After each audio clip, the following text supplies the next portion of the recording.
व्यावहारिक ज्ञानमा जोड उदय माध्यमिक विद्यालयका कृषि विद्यार्थीहरू फिल्डमा सक्रिय। गुल्मी चन्द्रकोट 4 शान्तिपुर स्थित उदय माध्यमिक विद्यालयको प्राविधिक कृषि कार्यक्रम अन्तर्गत अध्ययनरत विद्यार्थीहरू हाल फिल्ड तथा प्रयोगात्मक कार्यमा व्यस्त छन्। किताबी ज्ञानलाई मात्र केन्द्रमा नराखी उनीहरू व्यावहारिक सिप र अनुभव हासिल गर्न खेत बारी हरियाली प्रयोगशाला हुँदै सिकाइको प्रक्रियामा अघि बढिरहेका छन्।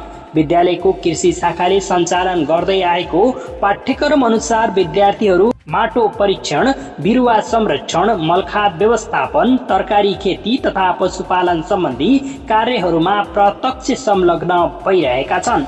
शिक्षकहरूको निगरानीमा विद्यार्थीहरूले आफूले कक्षामा पढेका विषयहरूलाई प्रयोगात्मक अभ्यास मार्फत बुझ्न थालेका छन्। विद्यालयका कृषि प्रशिक्षकका अनुसार कृषिमा व्यावसायिकता ल्याउन व्यावहारिक ज्ञान अनिवार्य छ। यस्ता फिल्ड कार्यले विद्यार्थीहरूलाई आत्मनिर्भर र पेशागत रूपमा सक्षम बनाउनेछ।